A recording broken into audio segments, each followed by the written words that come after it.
All right, so this class is going to be approximately 30 to 45 minutes. We're going to be working on issues that students face when they take IGCSE biology. Now, there is something about how people study. I've seen this several times. You find students working really hard, nonstop, yet the grades are not as expected. They work 5 hours a day, yet you find someone else just studying half an hour, yet getting better results. So I'm here today for those students who struggle on what's the best way to study biology.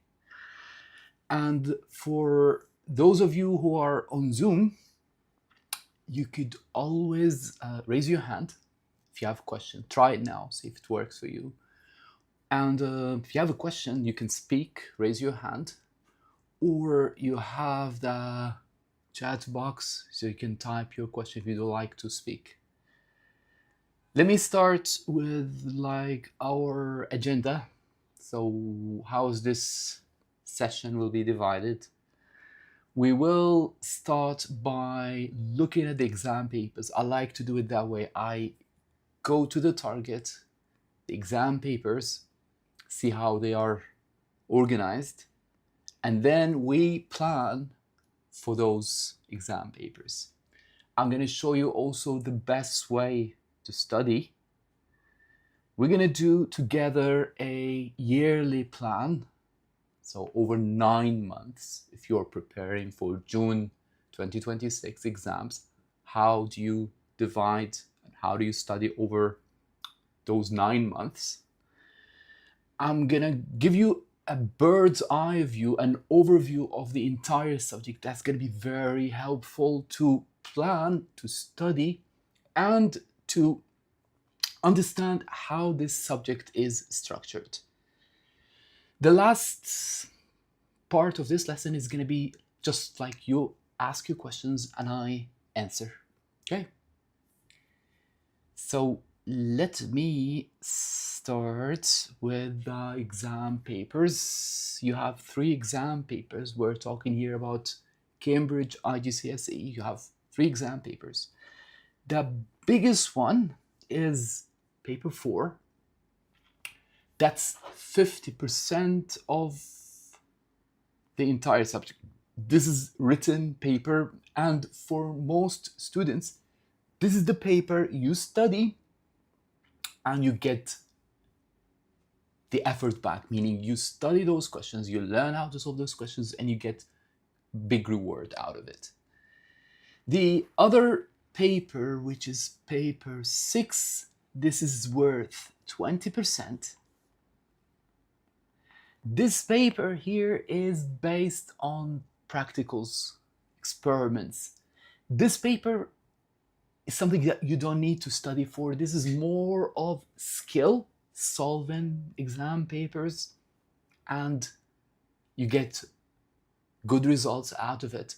But the thing is, I said skills here when it comes to paper 6 because you need time to develop skills. Like humans require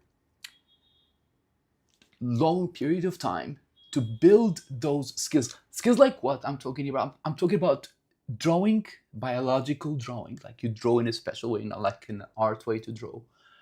Skills like graphing and calculation. So that's paper 6. And again, can be very easily secured. The one is the most challenging one. You realize later on that's paper 2.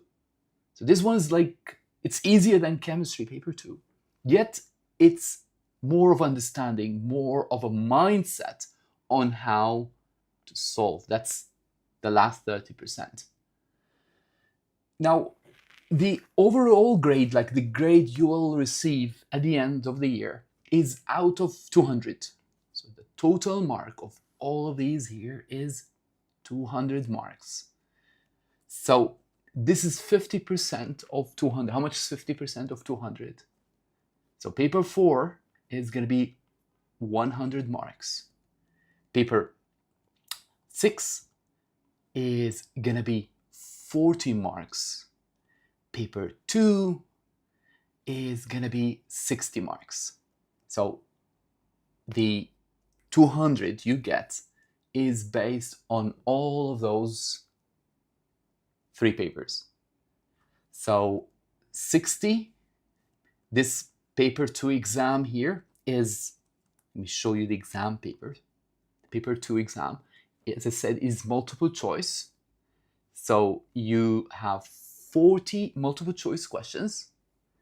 You need to solve those 40 questions in 45 minutes. There are 40 marks.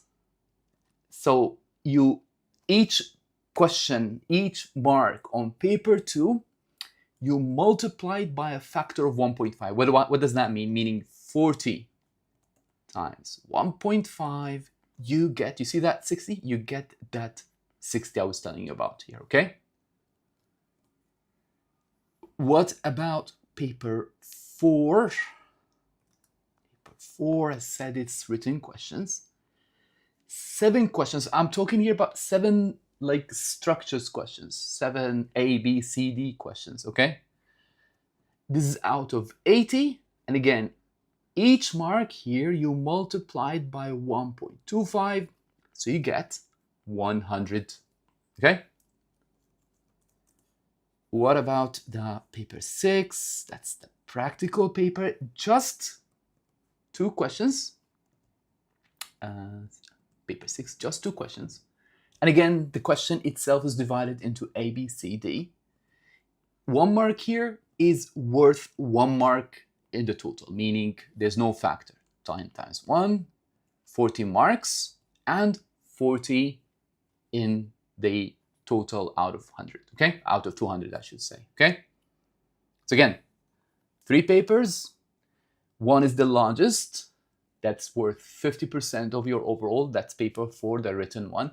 Paper 2 is the multiple choice questions. And paper 6 is the practical one.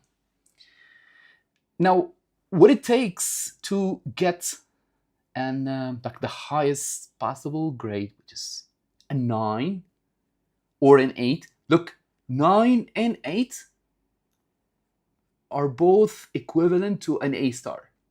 I always recommend this system when you're registering for your exams, for your finals. You do that sometime in February, January.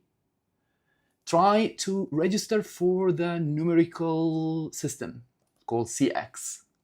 It's way better. You see what I mean here?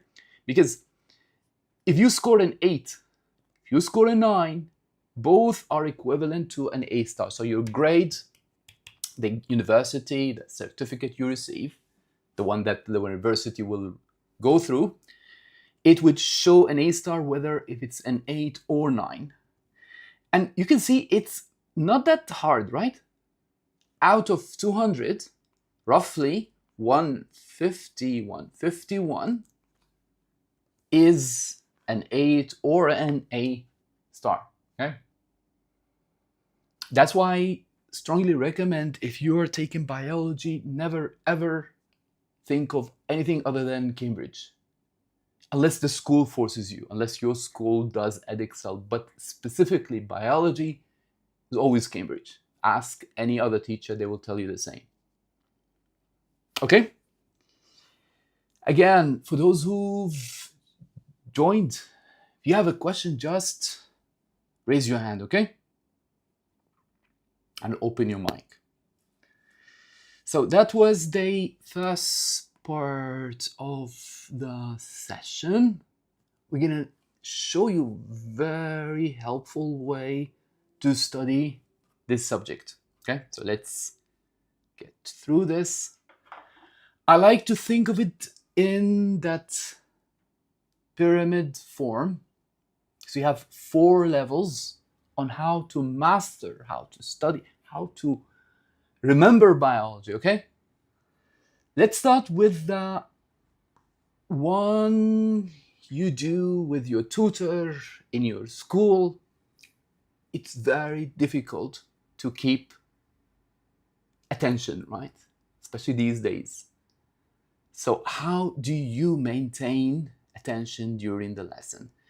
That's what I want to show you. I'm going to show you best way so you don't lose focus while you're listening to your teacher. Second is going to be revision. When is the best time to revise what you've learned in the lesson? And how do you revise? Practice. How do you solve questions related? And what's the best way to solve? And in what order you should be solving? The last stage is something you would do before your exam. That's what I call connecting. How do you connect all these different ideas you have learned so you would produce the best results? Okay, so that's, you are connecting these things you've learned. Okay, so let's get through this. First thing, the lesson time. You're with your teacher, you're online, you're in a classroom. How do you keep focus? How do you not start daydreaming?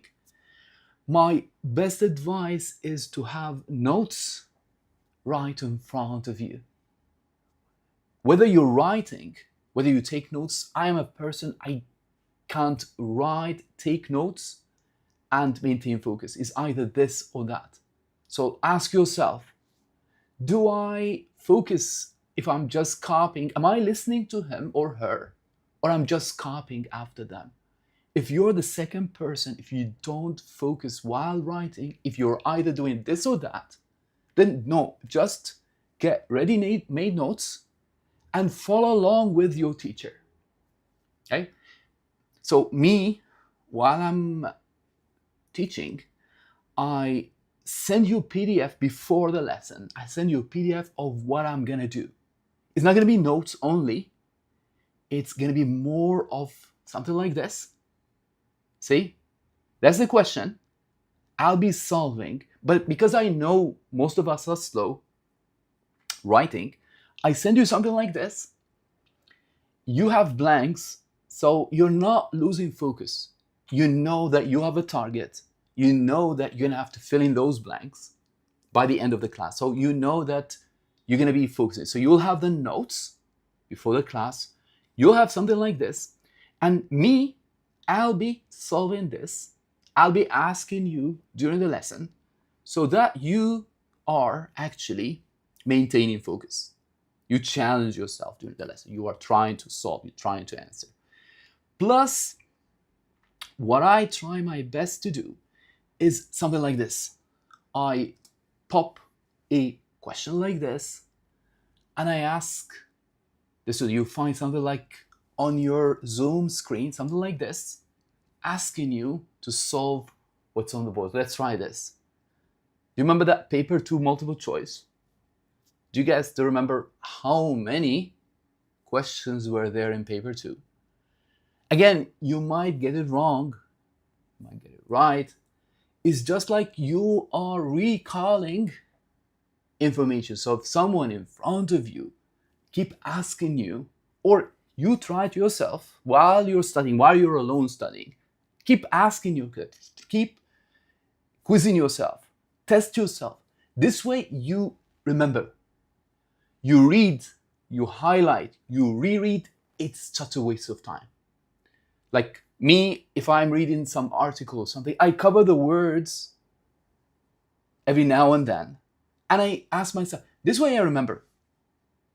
Don't think, it's very, very relaxing, very comforting. You open the notes and you read and read and read and read, but you're wasting your time. You're not remembering. You're not going to remember what you've read. Okay? So yeah, the right answer is C here. 40 questions.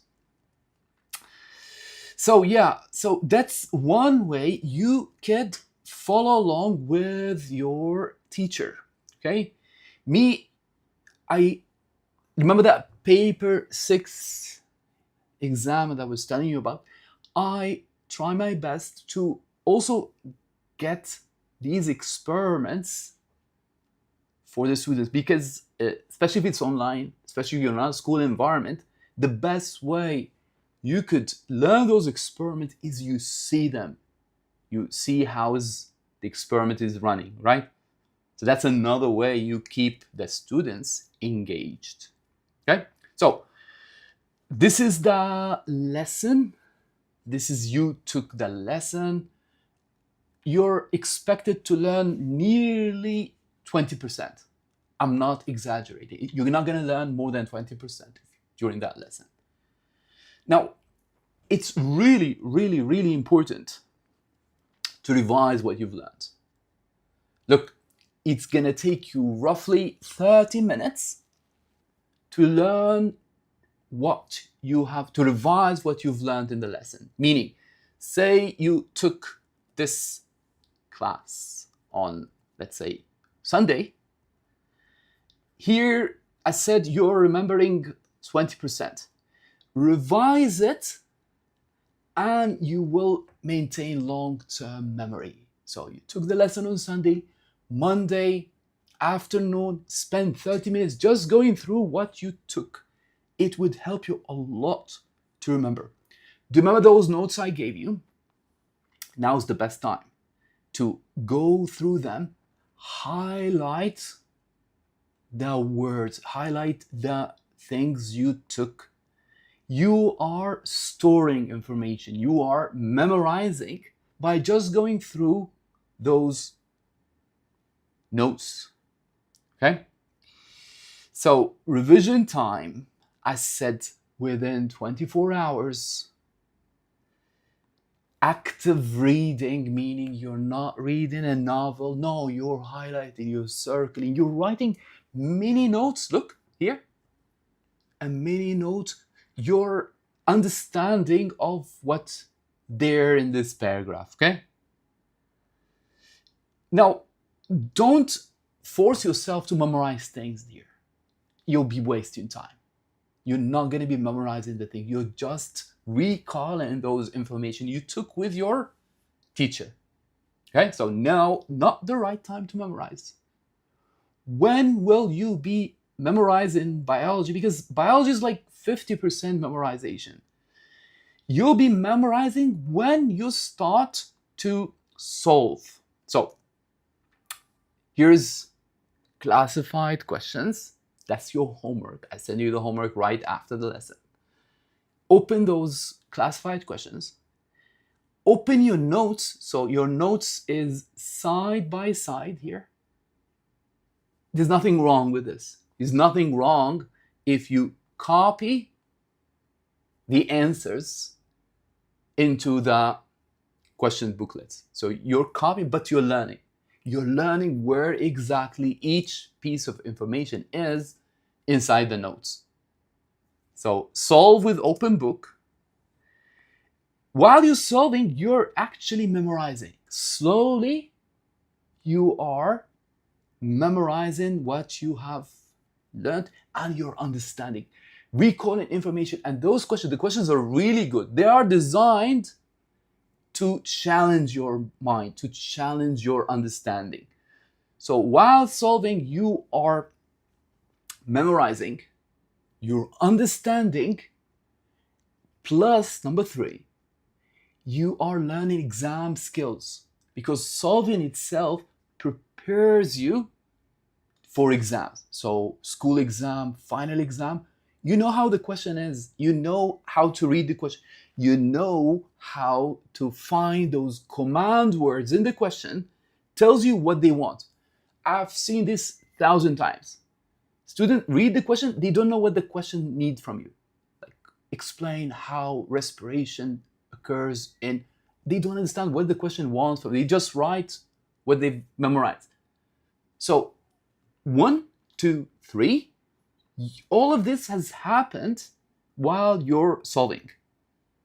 So when you're solving, try this order.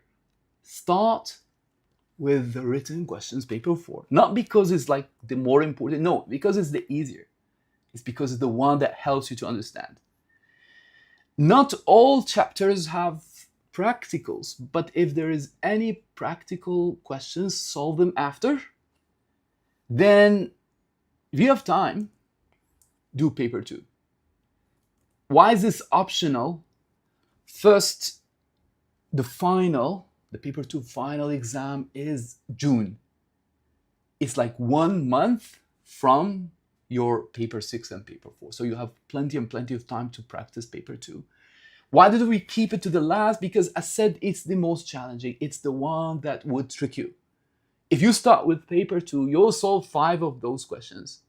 You get them all wrong, or get half of them wrong. You get so disappointed and you will just give up. So go by this order: 4, 6, then 2.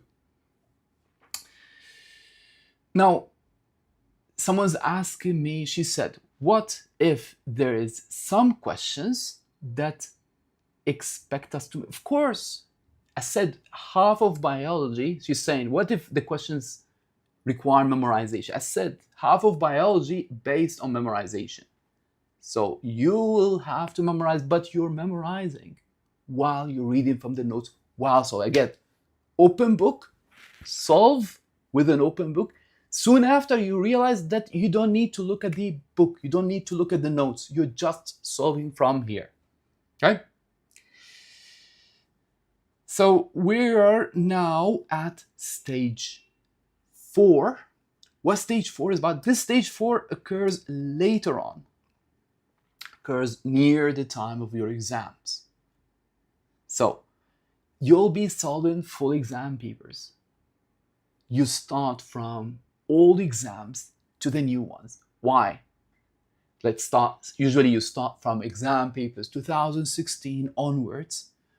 You go in this order. First, the older exams are slightly easier, and you keep those new exams, save those new exams, the latest ones, say 25, 24 exams, save them because those are more likely to look like your own exam. So if you save them to the end, you're prepared.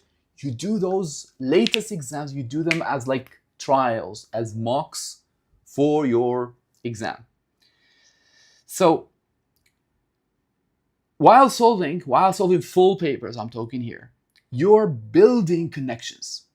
You'll have the information in your mind in this form, but the questions are good because they ask you from chapter 1, chapter 5, chapter 9 in one questions.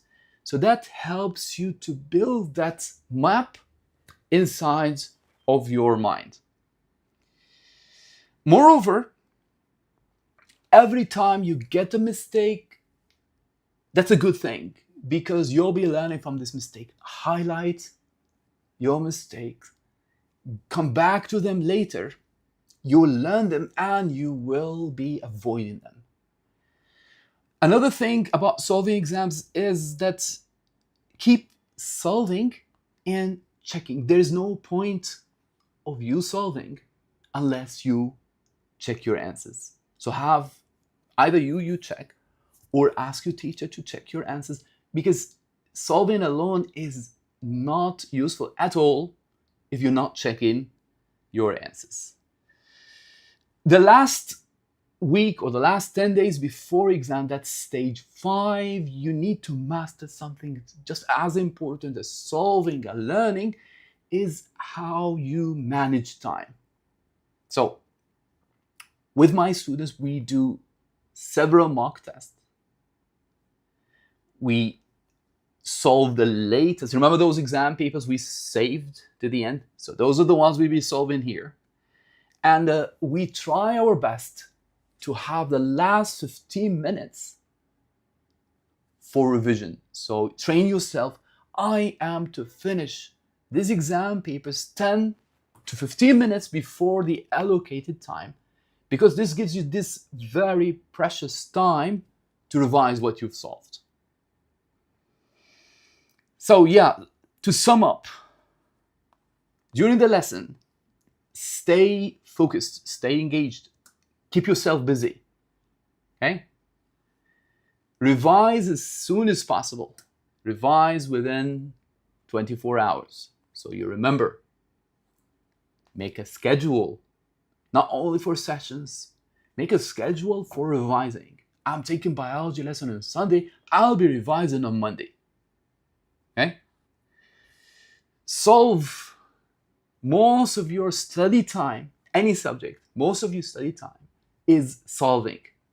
And solving with OpenNote is such a great idea, especially for biology.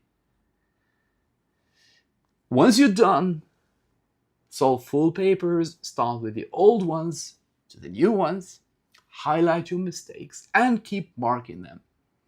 Near the end of the exam, master time management. Try your best to finish time before the end. Give yourself 10, 15 minutes before the end of the exam so that you could revise your answers. All right? You have any question? Now, remember, we did this. Now it's time for that. Our year plan, our annual plan. So, for me and my students, we'll be starting in the first week of September. Every week is one chapter. Some chapters, just a couple of chapters, take us more than 1 week, but usually 1 week is one chapter. Every week we will have 2 classes. The first one is explanation and solving some questions for practice. Remember, we'll be solving questions like this together. That's the first class. The second class is only dedicated for practice. So I'll be solving along with you all questions related to this topic. Plus, the second class will be having a quiz about what you took during that week. So again, let's say week 1 was about something called classification. So we'll explain it. We'll solve questions about it here. Those questions are more of straightforward questions. I give you a couple of days. You solve the homework PDF. And then I'll be solving along with you once you're done with the homework. Now, the plan is like this. The plan will extend from September to December. We're planning to get 60% of biology out of the way. So those September, October, November, December, 4 months is meant to get 60% of biology finished.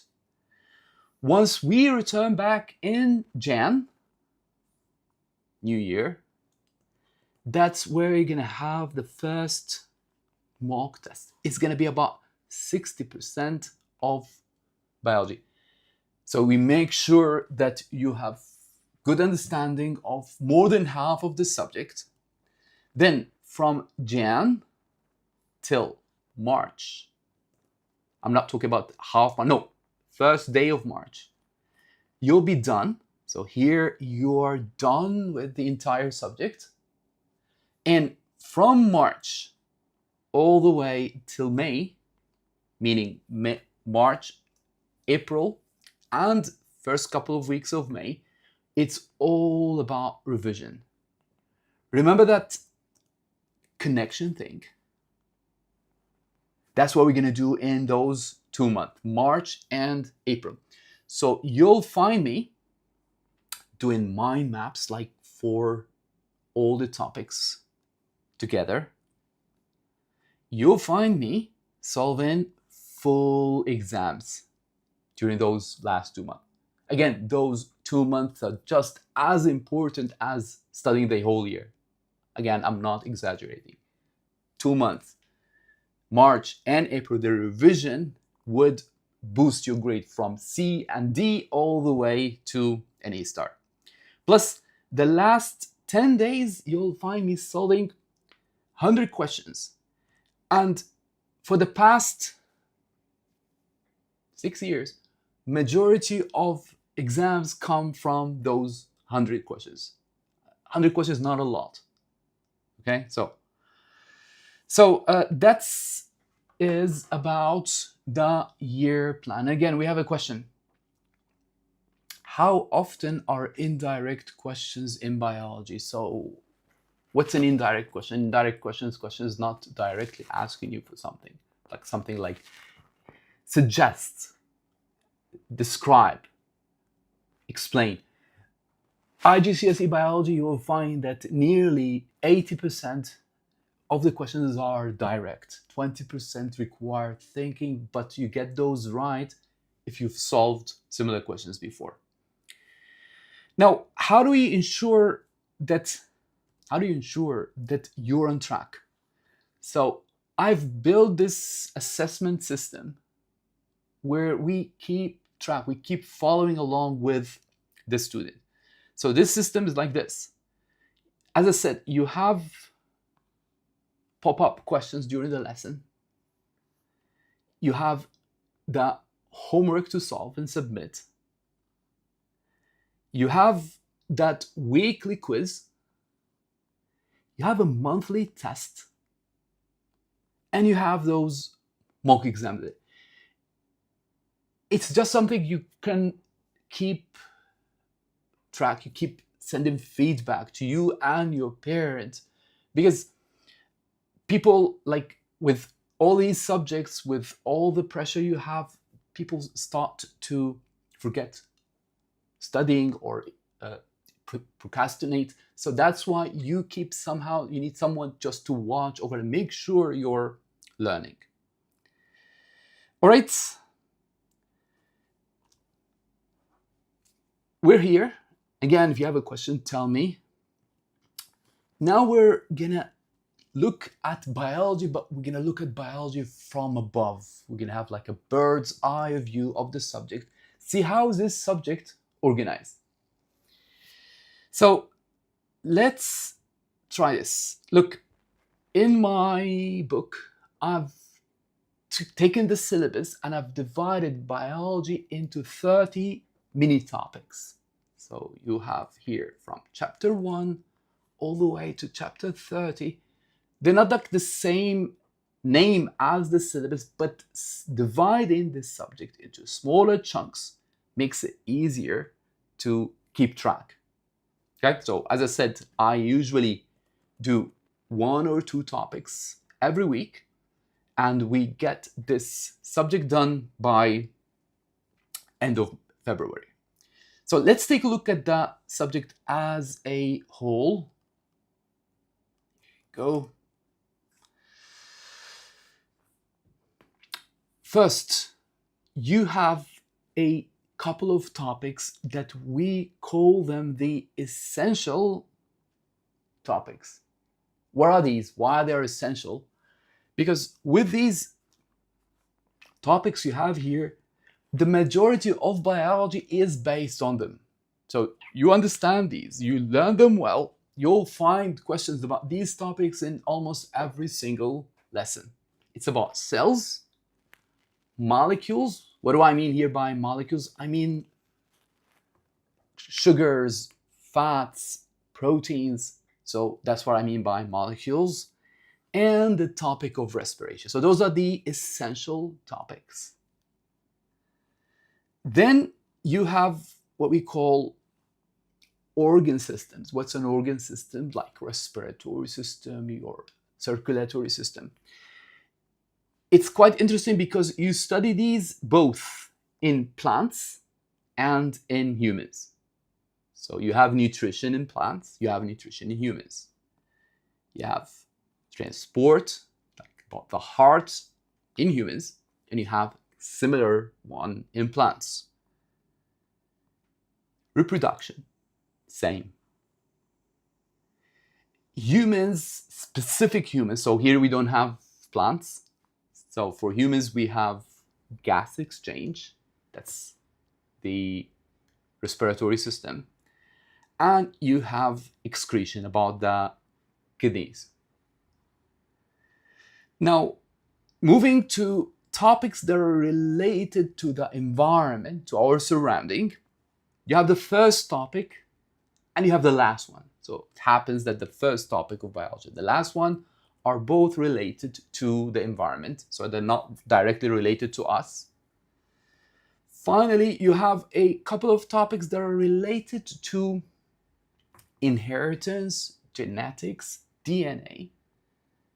First is DNA inheritance, and the second one is what we call biotechnology. Biotechnology is like something you could consider studying at university. It's how do you use living things to make products, to make food products, cosmetics, and so on. Yeah, so that is the entire subject in short form. And again, if you have a question, I'll answer your questions at the end. Let's do one mini lesson, like for 10 minutes, show you how the lesson goes about. And we try our best to apply, remember those focusing techniques, those ways that you retain information. Let's try them with this small mini lesson. Look, these things have become a reality. Many countries you visit, you find something like this, receiving you in the hospital, in the shopping malls. And it's becoming very difficult. Sometimes you talk to a person online, you find one of those chatbots, and you don't know whether if it's living or non-living. So the very first lesson of biology is about this. How can you tell if something is living or if it's non-living? So scientists have found like 7 ways. If you apply these 7 ways or 7 methods on something, you would easily tell whether if it's alive or not. So, first, if it moves, right? Many living things, majority of living things move about, right? Many don't move, like fungi don't move, but majority move. But one feature alone is not conclusive, because many things move and they're non-living, right? Think of a car. Respire. Machines, robots like this don't respire, right? Don't make their own energy. They have to be supplied with energy. Sensitivity, what does that mean? Meaning it can detect what's happening around. Not only that, your phone can detect. You hold your phone, you can detect most of your movement, your voice, your light around, right? But not only this, a living thing would detect and respond, will answer back, okay? Think of a robot. Robots don't grow. They will stay as they are. And the feature or the characteristic that is the most important, no non-living, no robot can do, is reproduction. So that is something that only living things can do. Only living things can multiply, can make more of themselves. We have excretion. That's when living things get rid of the wastes. Right now, I am breathing out, right? That's excretion. Every time you breathe out, you are excreting because you're getting rid of carbon dioxide. Only living things feed, get their nutrients from the surrounding, or if it's like a plant, plants make their own food. So those are what we call the Mrs. Gran. So let's try to recall. What was the first M? First M is movement. There was the one where you release energy. Remember what was the R for? That was respiration. Remember the one where your phone can do it, but the phone can't respond? That was what? That was sensitivity. only living things can grow, and the conclusive characteristic that only living things can do is the second R, reproduction. You're getting rid of waste as you're breathing out, that is excretion. The last N is for nutrition. Now, for every one of these, there is a small exceptions, and there are small tricks I want to show you here. So yeah, movement is you change position. You see this with animals, pretty obvious. Animals move about, they change position. They have to. Why animals have to move about? They have to because that's the only way you can get food.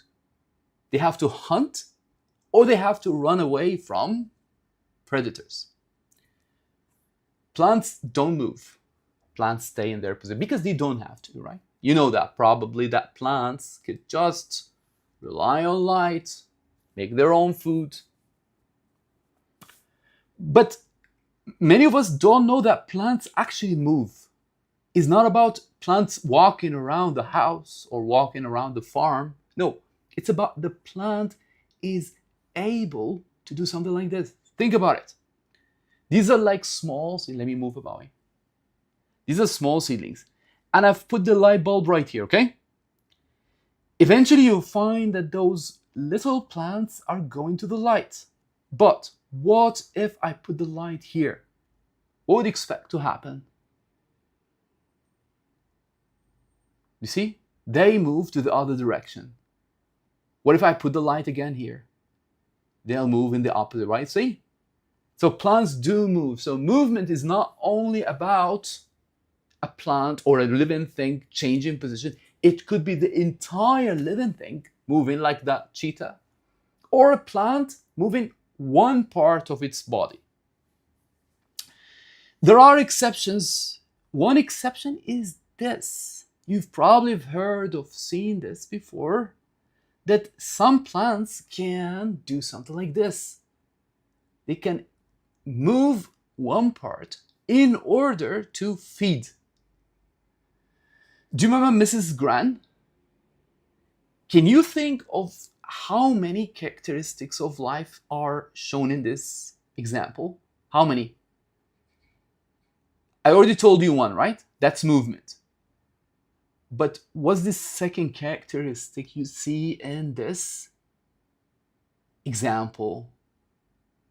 The second one, the first one is movement, right? The second one is nutrition. So this plant lives in soil that's very poor with nutrients, and it gets its nutrients by feeding on insects. That was M, okay? R, MRS, Mrs. Gran, respiration. Respiration is you get nutrients. We all eat. But what's the point of eating? You eat to generate energy, to release energy. Okay? I always remember that way. Respiration starts with RE and release energy. RE, you release energy. But for you to release energy from the food you eat, first, you will convert all the food you eat, whether it's protein, whether it's fat, anything, you convert that into sugar, glucose. And you combine this with the oxygen from the air you breathe. So look, this combination of oxygen and glucose from the food is respiration. So respiration is you release energy. So that what? Why do we need to release energies? We need to release energy to move, right? You move your muscle. You keep warm. You think. Don't you get hungry sometimes? You're just sitting, you're behind your desk, you're studying or whatever. You get hungry because we waste energy thinking, we waste energy growing, we waste energy replacing body cells. So all this requires energy. That's why we eat. MRS. S is sensitivity. Take this example. This guy here had an insect coming near her eye. I don't know exactly. And look, up. It's quite expected, right? That's what sensitivity is all about. Sensitivity is you detect. Look at the word, look at the new word. Stimulus. What's a stimulus? A stimulus, plural stimuli. Stimulus is any change you detect. So in this case, in my case, it's that insect coming near her eye and respond. You detect and respond. You are showing you're alive. You are sensing. A good example of this is this. Many cases after accidents or some sickness, you can detect if someone is having good reflex, which is showing sensitivity, by just tapping on their knee and they respond. See? That is sensitivity. All right? So how many characteristics we've seen so far? We've seen movement. We've seen respiration. We've seen sensitivity. Growth. What is growth all about? Growth is like this, right? She's growing. How? She increases in size, right? She gets more body mass. But how do we grow? How did we get to the size that we are at now? We grow in 3 ways. It's size, okay? So you increase in size. You increase in mass, you get heavier.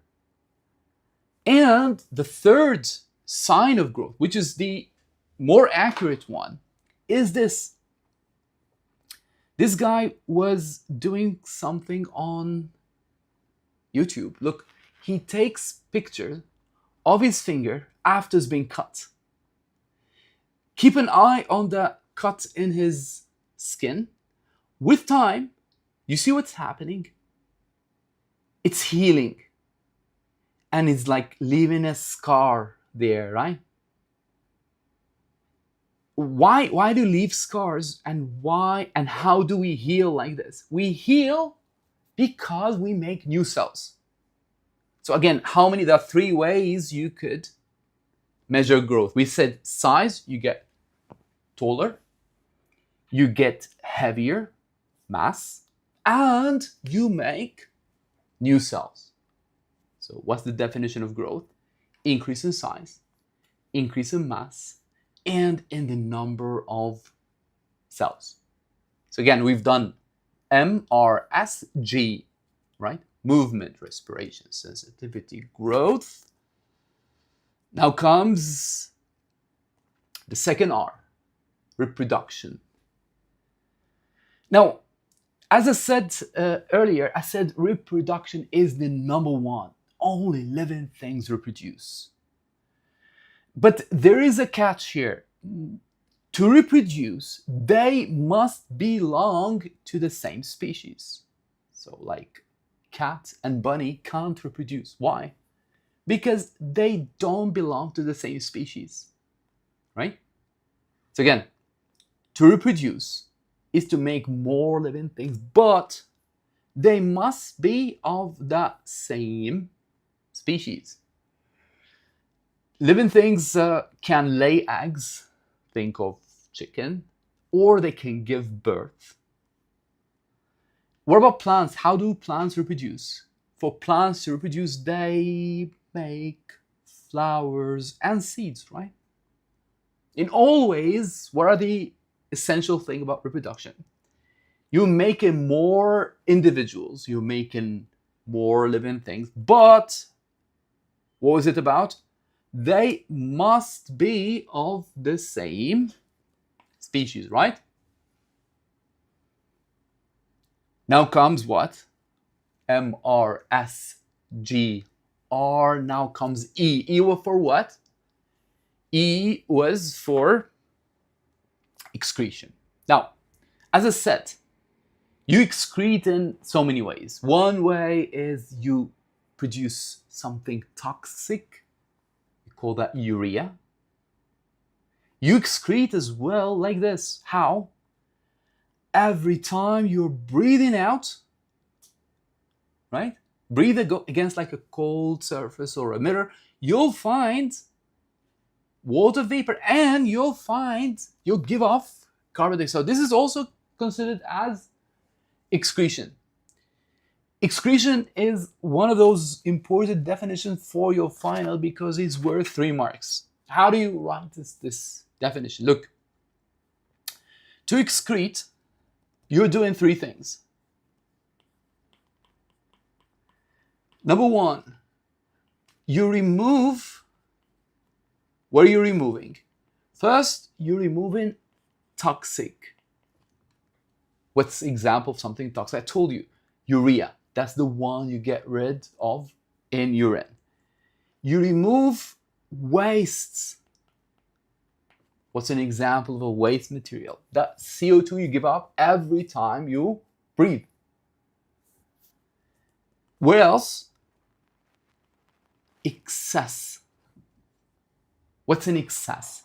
It's something natural. You drank water, right? But you may drink way too much water. That's going to be excess, so you must also get rid of. So the 3 marks here are like, you say it's removal of toxic, wastes, and excess. Last, nutrition. Now, nutrition is to obtain nutrients. You could do it that way. You get food from the environment, you eat. That applies to humans and animals.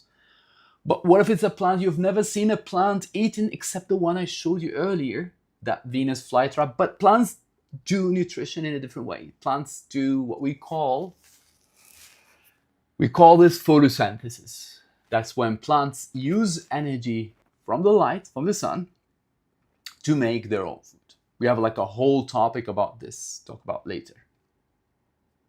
Right? So let's do a quick recap. The first M for, remember, that's that change in position. The R is, that's the one where you release energy. The one where you detect and respond was S for sensitivity. You increase in size, there is growth. The one where they have to be of the same species, remember the cat and the rabbit? You're breathing out, you're getting rid of waste, and the N for nutrition.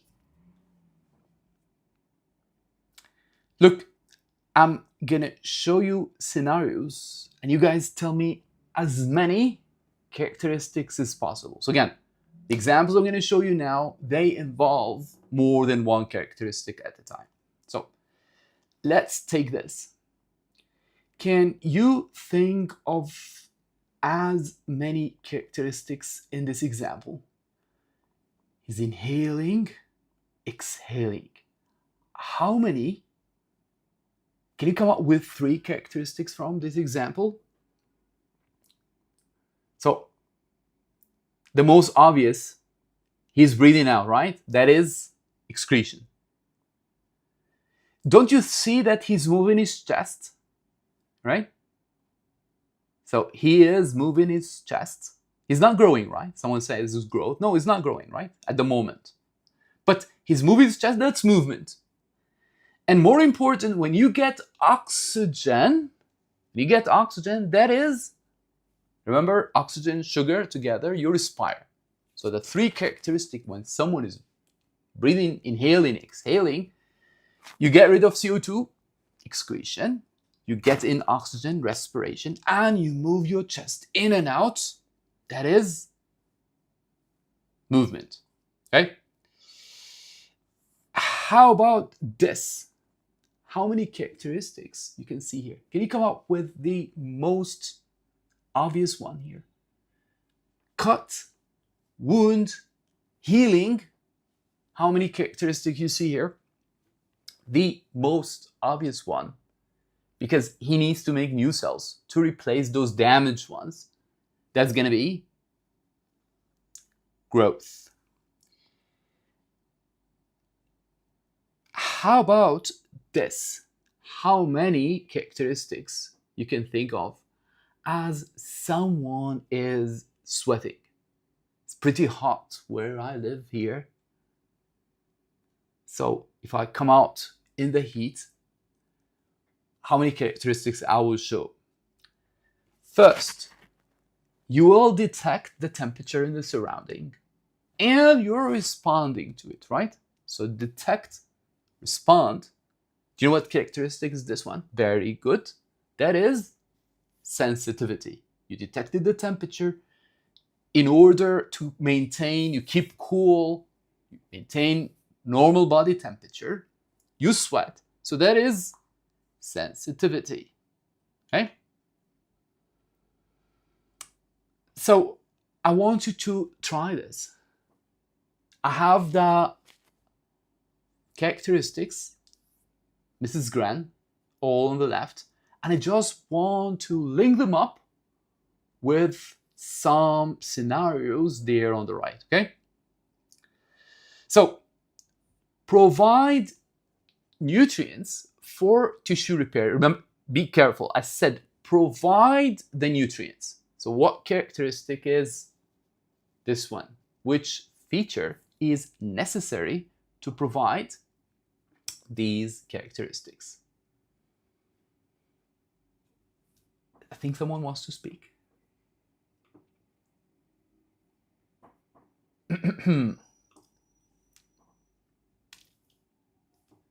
Now we're in trouble.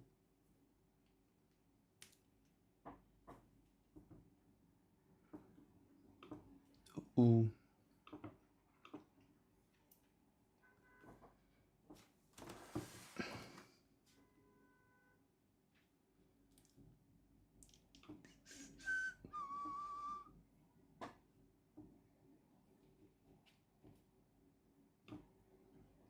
Why did I do this?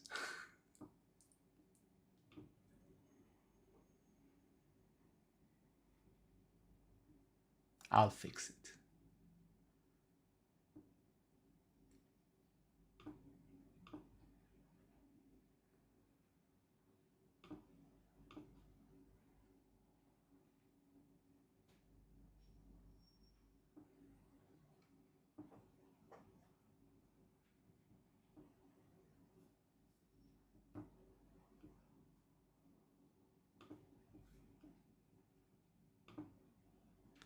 It's growth, yeah.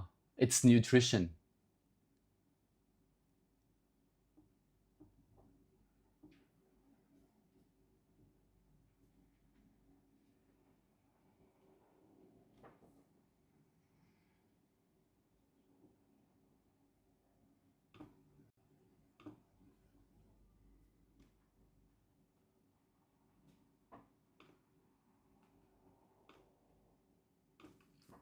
Back.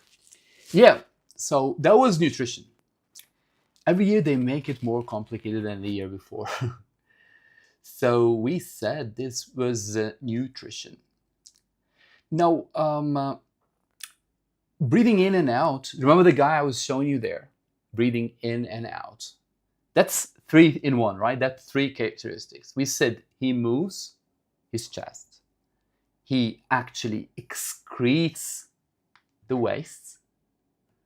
And respire. Okay? All in one. This is quite tricky. Most students do like this. Smelling, they think of respiration. No.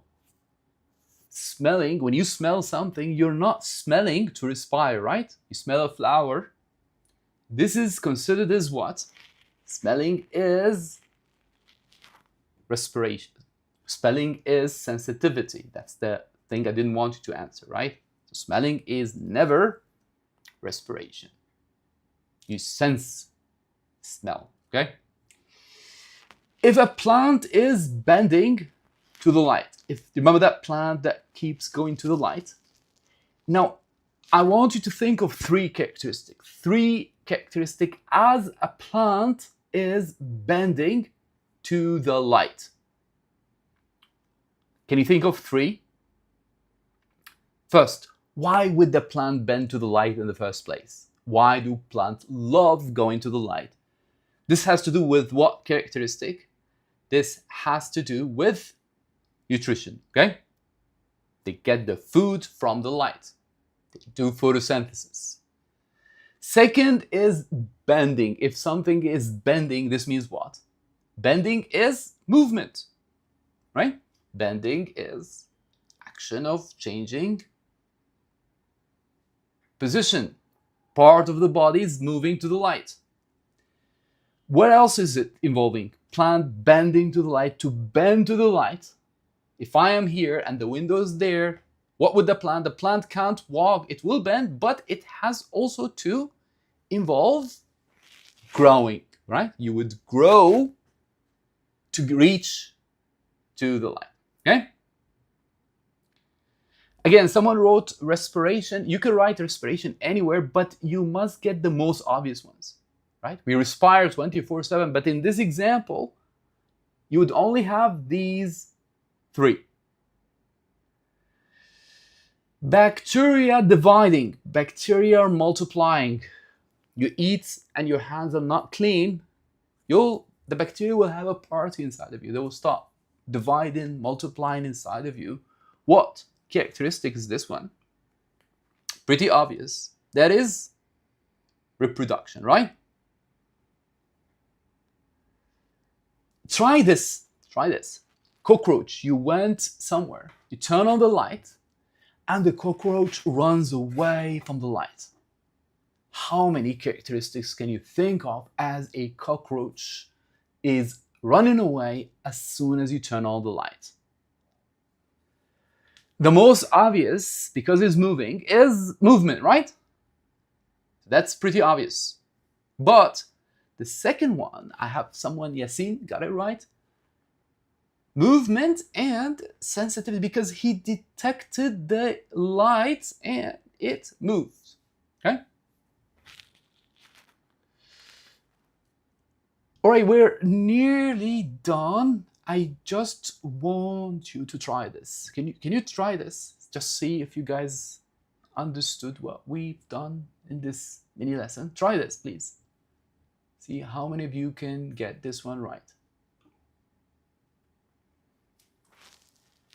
It says, what characteristics of living things are shown by a plant in this diagram?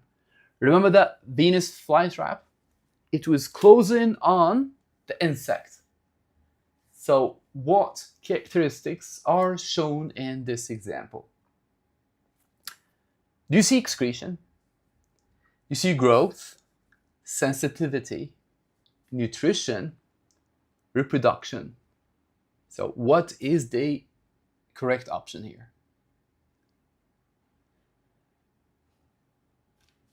Let's try to eliminate. I'll eliminate excretion, right? There's no evidence of removal of waste. Do you see any waste been removed here? Nothing at all, right?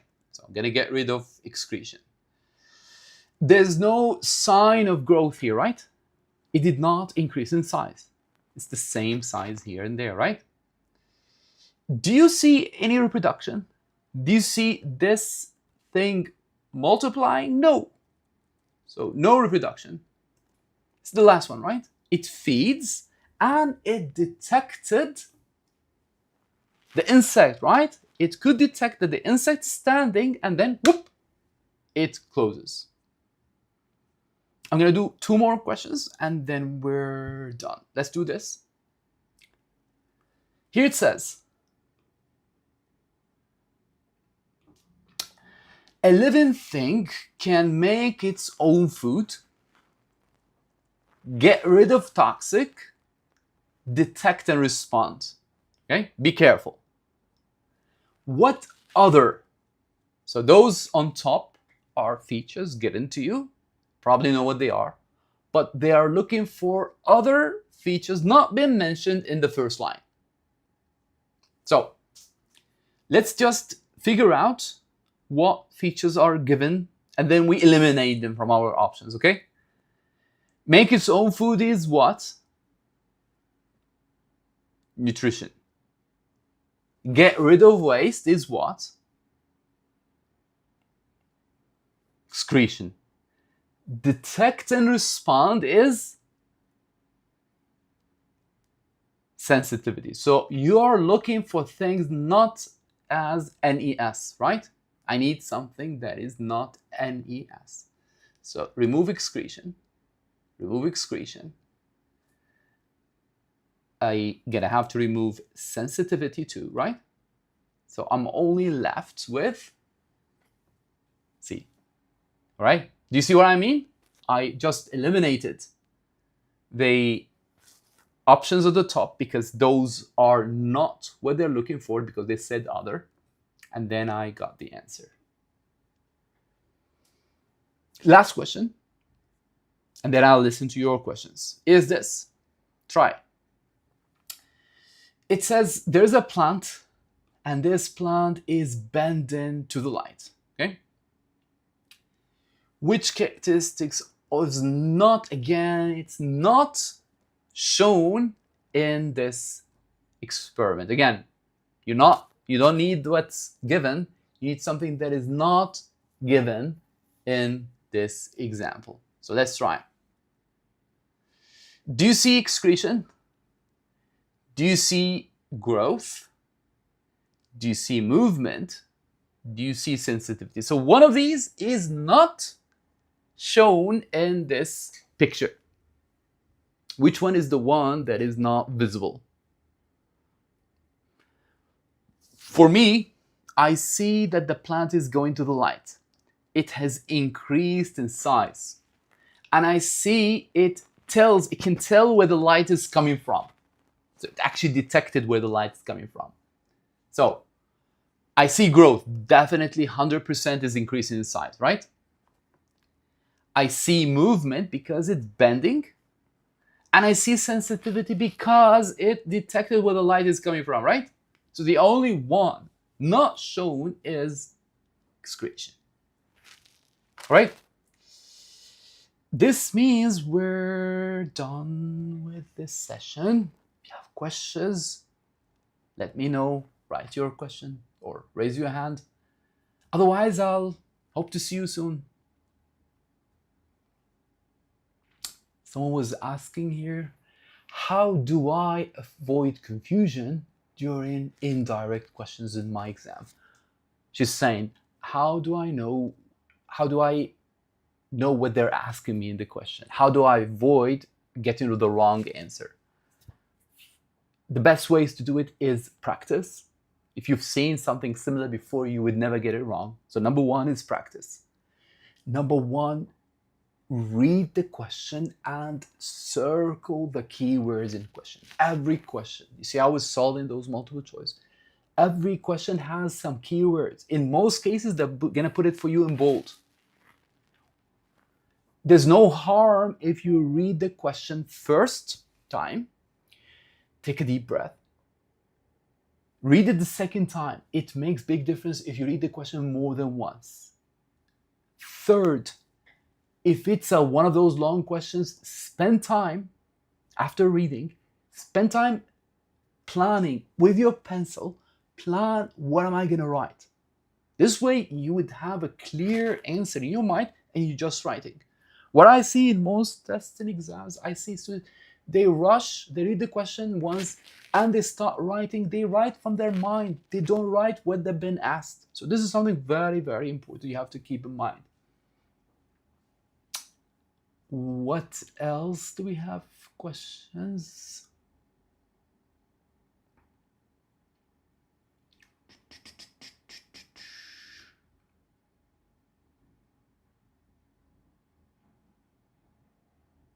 Yeah, someone is asking. I am starting with the classes in September, the first week. You have a link to the registration on my website, so you can always click there and join. Someone's asking, she's saying, can human biology? No, you can't take human biology instead of biology. You must take biology. Universities in Egypt, I know that for sure.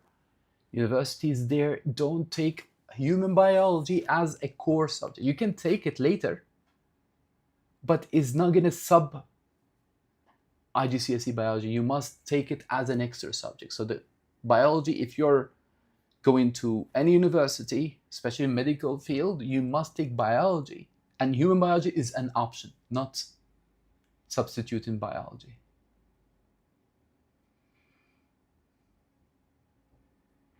All right, I think nobody else is asking. I'm gonna let you go. Unless you have a question, I'll answer. My school exam, she's saying, my school exam always indirect and mostly are nothing like what we've been told. Yeah, I think that school is trying to challenge you with questions you haven't seen before. But again, don't rely on what the school gives you for homework.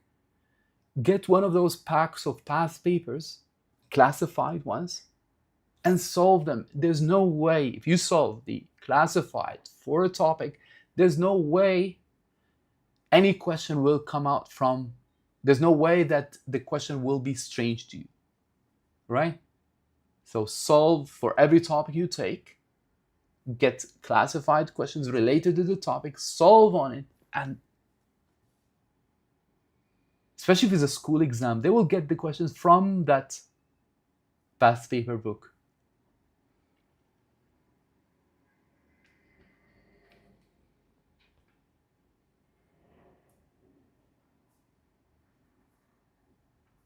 All right, so I am gonna leave. If you have any other questions, just send it on WhatsApp.